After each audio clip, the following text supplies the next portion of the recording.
Stormborn by Black K. Cat. Chapter 16, Second Movement. Two-tone rendezvous. Tone. The intonation, pitch, and modulation of a composition expressing the meaning, feeling, or attitude of the music. Eori, tighten it up! I may not be a Kenjutsu expert, but even I can tell when you're getting sloppy! Yuriko, stop whipping it halfway and follow through! Don't hesitate! Kenshin, are you a shinobi or a wallflower? Stop daydreaming, get in there and help your teammates! Gara remembers, if only vaguely, a time when Fu's default volume was not set on roar. When she had first arrived, dragged into Uzushio, only somewhat reluctantly by Naruto himself, she'd been bright and free-spirited and wearily enthusiastic, but still manageable. Mostly. In all honesty, she had taken to the freedom of Uzushio like a fish to water. Gara is of the opinion that she has taken to it a little too well. After all, she and Naruto get on like a house on fire, with massive destruction, many traumatized bystanders, and equal opportunity for excruciating death or eternal glory. They're still never allowed to go on missions together ever again! Then Naruto had presented Fu to her Genin team, and manageable had gone out the window 20 seconds into team introductions. Fu had adapted a full year after opening her mouth to get her little squirts and being instantly drowned out by three very exuberant and exceedingly talkative 11-year-olds. Now, instead of bubbling, she bellows! Gaara's Kunoichi Genin Aki whirls past him with Fu's Genjutsu expert Aori right on her heels. Both girls are spitting curses, and as Aori lunges with her long, black-painted tachi, Aki dives out of the way, nearly rolling into Gaara's legs before she gets far enough out of range to leap to safety. Gaara, well used to his students' single-mindedness in a fight, simply rolls his eyes, sets his feet, and says just slightly louder than his normal volume, "Aki, watch your surroundings." "Sorry, Sensei," she calls back, though her grin is entirely unrepentant as she hurtles towards the tall rocks rising to their left. Fu's remaining Genin are facing off against Gaara's male students, both pairs putting on a decent show of teamwork, and Gaara feels safe enough to step back for the moment, settling beside a piece of twisted driftwood at the edge of the sand. Fu joins him after a second, throwing herself down in the sand and crossing her legs. She's smiling, bright and warm, and Gaara looks at her for several heartbeats before he turns his face away. "They're doing well," she says, and there's a sweet sort of contentment in her voice. When Naruto told me I was going to be a Jonin sensei, I have to admit I thought he'd gone insane. Well, more insane. But they're doing well. That's pretty cool, don't you think? Fu is a Jinchuriki, just as Gaara is. Their pasts are similar. Their burdens are the same. Never, ever, before coming here, before meeting Naruto, would Gaara have thought that could be said of anyone with any measure of truth. But now we can't imagine having to do without it. Can't imagine having to go back to the way he was before, the life he lived then. Naruto is always surprising, he allows after a beat, but usually correct. She laughs, reading between the lines to the "I felt the same way" that Gaara doesn't say. "Yeah," she agrees, lifting her face to the sea wind and taking a deep breath of salt air. "He's a crazy, tricky kitsune, but that's why we love him." There's a pause, and then she huffs and leans back against the log, stretching her legs out in front of her and crossing her arms over her chest. "I can't wait until we head out! 6 days is too long! Naruto's probably having all kinds of fun kicking the hornet's nest over there." Privately, Gaara agrees, and has to wonder just how much of Konoha will still be standing when they arrive. "Alright, Kenshin, keep your eyes off the butterfly and on your opponent! Focus!" Gaara allows himself the faintest of smiles as Fu leaps to her feet, fuming, and stalks towards her Genin, who go pale, rather like an angry hurricane is bearing down on them instead of a petite Kunoichi. Even Gaara's team is inching backwards, and he gladly leaves them to Fu's tender mercies, turning away to look out over the ocean as it rolls across the shore. The tide is coming in, and further out, just within the boundaries of Uzushio's perimeter barrier, a pair of fishing boats is being guarded by one of the Chunin teams. Despite the strength of the seals protecting the city, no one is taking chances with the Kiri ship still circling. There's a glint in the sky, a luminescent shine, and what looks like a soap bubble descends towards the beach, shattering several yards above the sand and revealing Utakata. The man lands neatly, barely stirring the sand beneath him, and then strides towards Gaara. His customary serene expression is shaded towards grim, entirely unusual, and Gaara frowns as he rises to his feet. "Utakata," he says expectantly. Utakata inclines his head, then withdraws a message scroll from the sleeve of his yukata. "The falcon you sent to Naruto has returned," he answered. "I thought it best to notify you immediately." His eyes narrowing in suspicion, Gaara accepts the missive and unrolls it, not at all comforted to see Haku's sharp, precise penmanship, rather than Naruto's absent-minded scrawl. The words are no comfort either, making his frown deepen and his fingers tighten on the paper. This could be very bad indeed. "Naruto sent Haku back," he says flatly when he realizes that Utakata is still watching him closely. The alone is only implied, but biting nevertheless. He will reach the transportation seal at the border before 10, and asks that we be ready to bring him through. A quick check of the sun shows that it's just about time already. Training has taken longer than he expected. Or maybe not, given Fu's involvement. She is distracting. But this... Naruto in Konoha facing down Danzo without support... That's even worse.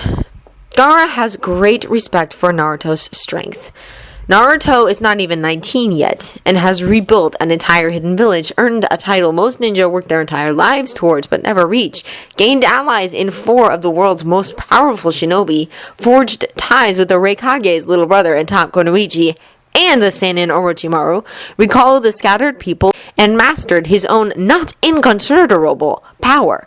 Regardless of his past life, regardless of his memories, what he's already done in his short existence is more than worthy of praise. But Naruto is also a fool when faced with threats to those he cares about, and Konoha, for all its faults, holds all of those Naruto grew up with, fought alongside for the first 12 years of his life. He cares for them, and that will make him reckless.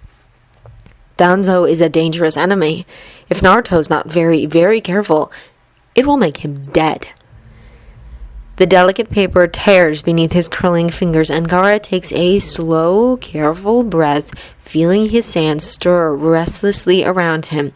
As soon as he's sure of his control, he looks up to meet Utakata's gaze and nods once. "Fu is best with the seals after Naruto," he says. "I will bring her. Would you escort our teams back to the village?" "Of course." Utakata nods in return, then steps away, graceful and deft on the uneven ground, to where Fu is directing drills. She grins at him as he inclines his head to speak with her, then waves cheerfully, and bounds away back towards Gaara. "You can open the connection?" Gaara asks, even as he calls up his sand and lets it swirl and harden beneath their feet. Fu sniffs, lifting her nose in the air like she's offended, though Gaara can see the smile she's having. "Are you kidding? I've been stuck in the village for the last 3 months, thanks to the squirts and those maniacs running around on the mainland. I have so much extra chakra right now, I'm surprised it's not coming out my ears! And Chome is super restless! We can do it!" Gaara doesn't question her conviction, because she's very like Naruto in that regard. Or rather, she's some mystifying blend of Naruto and himself. Boundless energy and cheer, but tempered by a jaded edge to her interactions with others and the mercilessness of a soul entirely used to being set alone against humanity. "Naruto wants us to avoid Akatsuki for now," is all he says. "Any fight we go into with them must be on our own terms." Fu makes a face, dropping down to sit cross-legged by Gaara's feet on the moving disc. "I was there for that lecture too," she reminds him, running her fingers through her bright green hair. "From Naruto and from Roshi." Roshi had always been unhappy to learn of Han's fate, suffered mere weeks before Naruto and Haku had arrived seeking him. Han and Yagura are, so far, the only Jinchuriki that Akatsuki have managed to take, thanks to Orochimaru's warnings and Kabuto's knowledge of their movements, but the organization is still very far from giving up. They've continued looking, and even though Uzushio's Jinchuriki still take missions, still act like the normal ninja that Uzushio lets them be, they're wary. None of them seek death. Not like that, not when they finally found a place to call home, without hesitation. It could be far worse, though. Gaara, Haku, and Naruto had gone together seeking Fu and found her on the run from one of Akatsuki's pairs, Gakuzu and Hidan, Gaara remembers they were called. Against 3 furious Jinchuriki with a fair measure of control and an overprotective Yoton user, they had lasted 30 minutes if that. Quite clearly, their immortality was overrated. The shinobi watching the wall wave as they pass over, and Fu waves back cheerfully, then leans back on her hands and smiles, surveying the city as it passes beneath them. Under the noon sun, the red roof tiles and golden brown streets seem to glow, the white stone of the buildings a warm, bright contrast. There are people everywhere, civilians in bright robes and shinobi mixed in and around them, each sporting a headband with Uzushio spiral. The midsummer air is warm, a breeze from the ocean just enough to keep it from being sweltering, and the smell of cooking food wafts up from the food stalls and homes. Gaara looks at it all, takes it in, and feels content. This is home. The administrative center rises before them, the tallest building in Uzushio apart from the watchtowers on the wall, and Gaara guides them down, his disk of sand settling on the ground and then dispersing, sliding back into his gourd. Fu hops up with a lithe stretch and immediately makes her way to the darkly drawn seal in the center of the courtyard as Gaara follows at a careful distance. The seal is incredibly complex, Naruto's work, and developed over the course of 2 lifetimes. It's large, too. 10 feet across, with every inch of it detailed. So much chakra is needed just to activate it that only a Jinchuriki can use it and survive. But Uzushio, unlike every other nation, has an excess of Jinchuriki and feels no need to constrain itself to everyone else's limits. Letting out a slow breath, Fu closes her eyes and calls up her chakra, letting it fill the air like the rattling hum of dragonfly wings at dusk. A kunai slides across her palm, deep red welling beneath it, and she slaps a hand down on the outer rim of the seal, sending bright light racing over the lines until the entire array is luminescent. Gaara narrows his eyes, trying to see through the glare, and just manages to make out a figure in the midst of it. A bare second later, Haku is striding out of the seal, visor pushed up in his hair and face set in decidedly neutral lines, though there's a glitter of something like helpless frustration in his eyes. Gaara knows the feeling very well where Naruto is concerned. Gaara, Haku says politely, I would like it noted that this was not my idea. Despite himself, Gaara snorts. He really hadn't thought so. A small, reluctant smile pulls at Haku's mouth as some of the tension eases from his frame. He turns his attention away, offering Fu a polite nod and a hand to help her to her feet. She ignores it with a scoff, straightening and brushing off her skirt haughtily. Good to see you back in one piece, Frosty, she says with a grin. It was nice and toasty without you here to bring down the temperature, you know. So toasty that Kiri decided to take advantage of it and pay us a visit. Hager rolls his eyes at her, if only faintly. Fu, he returns long-suffering, and then glances back at Gaara. I take it that Kiri's ship is still present? Yes. Gaara crosses his arms over his chest, fighting a frown. The shinobi aboard haven't made any moves so far, not even so much as attempting to breach the barrier. If he were inclined to doubt Utakata's claim, he'd almost be convinced that the former Kiri Nin was wrong. But then, Utakata is clever and observant, and more importantly, Kiri trained, and Gaara trusts him.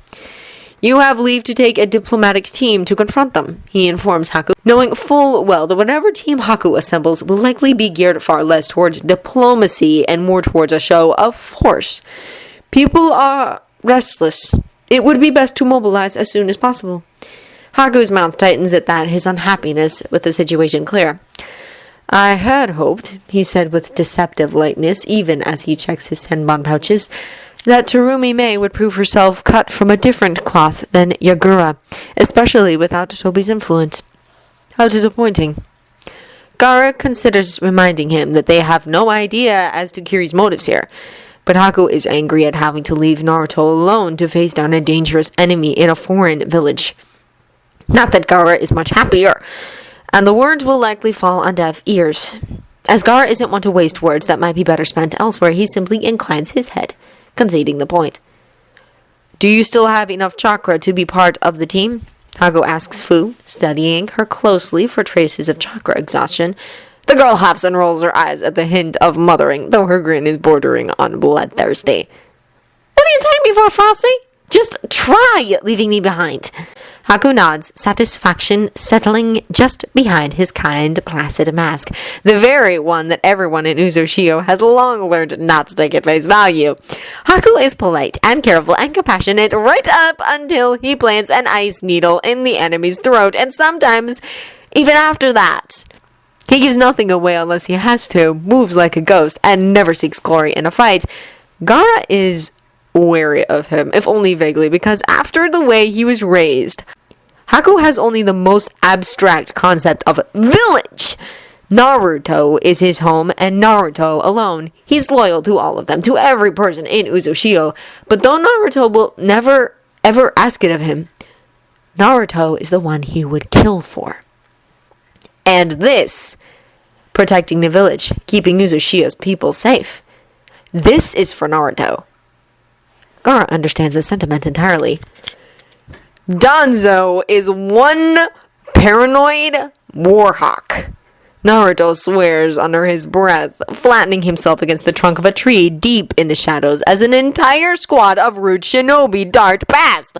20 false trails, 30 tries at misdirection to lead him to the wrong conclusion, 24 guards on an innocuous little research station a league outside of Konoha. But he got around them all. He did it! And the files he needed, the proof that Danzo has had dealings with everyone from Hanzo to Orochimaru to the shadowy leader of the Akatsuki, is all safely stored away in one of Naruto's seals. Years worth of experimentation, dozens of shinobi conditioned to serve Danzo alone, shadowy missions from assassinations to retrievals. It's all here. He is thorough, too, at least. Meticulous in his record keeping, and it's a relief the way few things have been. Naruto had been afraid that there wouldn't be records, that there would only be a few shady files that didn't mean much of anything, despite all of Orochimaru's insistence to the contrary. But Danzo thinks he's the village's greatest defender, thinks he's doing the right thing, the best thing as far as Konoha is concerned. And despite the fact that he operates in shadow, there's a part of him, the part that looked to Sarutobi as a rival, that has tried for years to be named Hokage, that insists that he's a hero.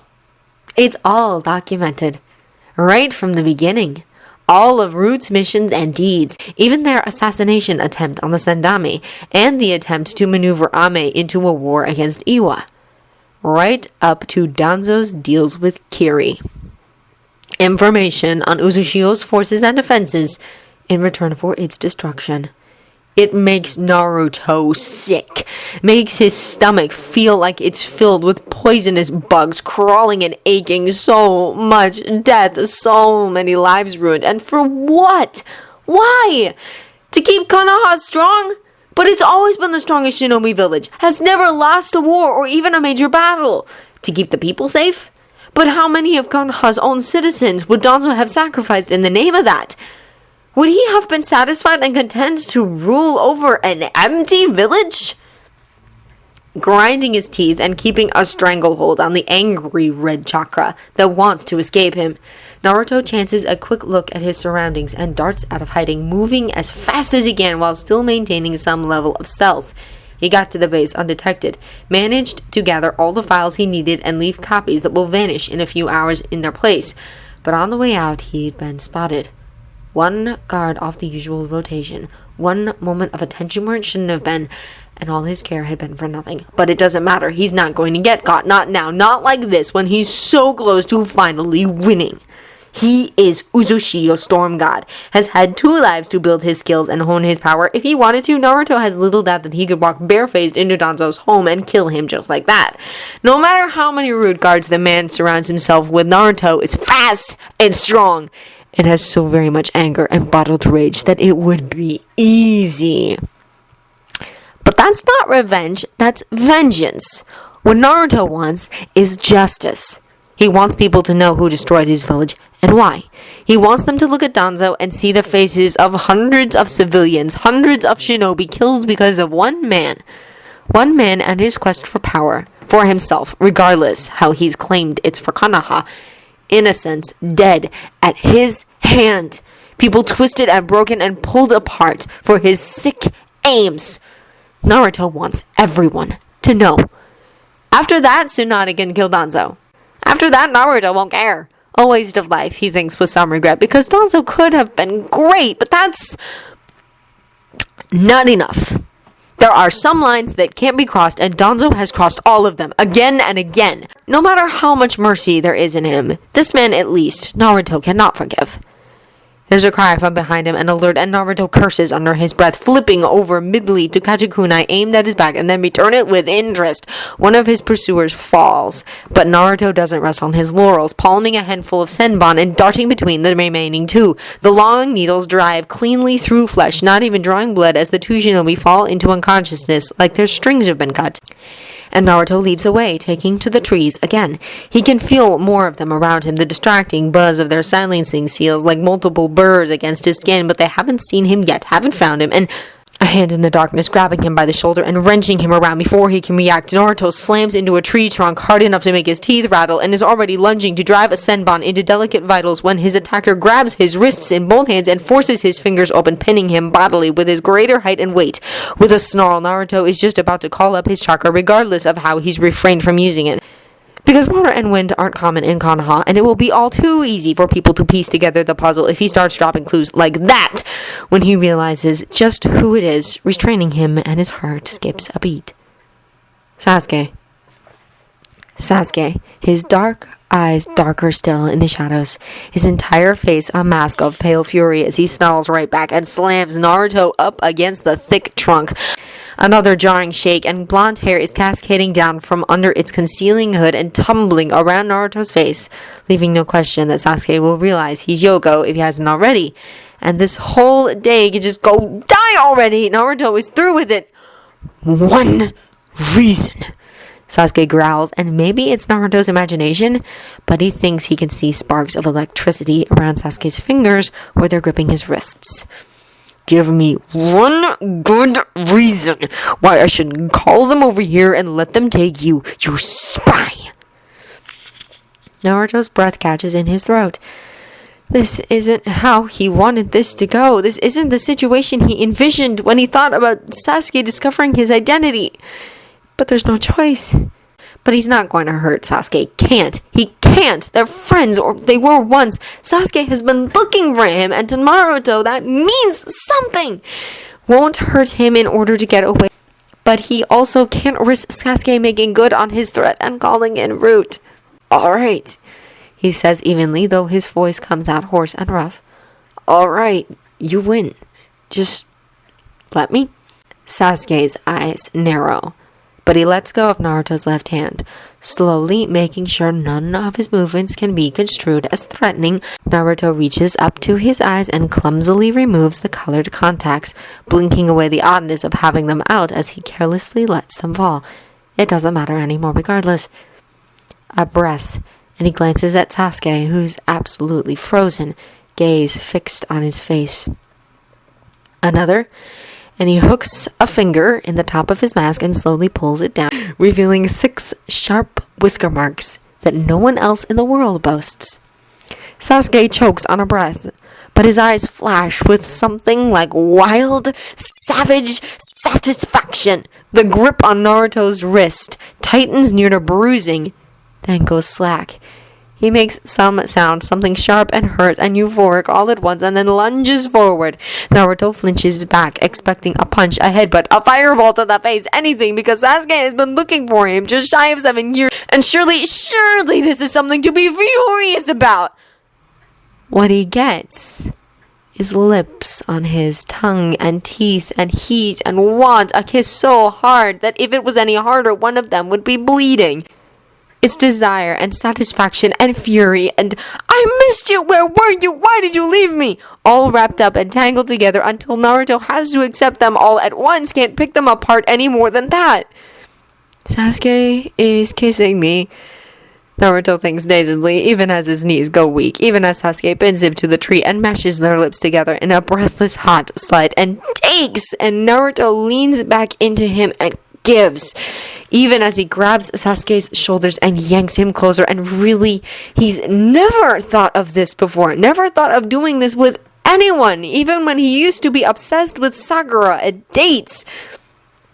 But he wants, and that's more surprising than anything. He wants Sasuke. Wants him so much, it's like an iron band around his lungs, like something burning in his chest, like steel and silk and lightning overwhelming his senses all at once until there's nothing left around him but the smell of spring rains and the faintest hint of ozone.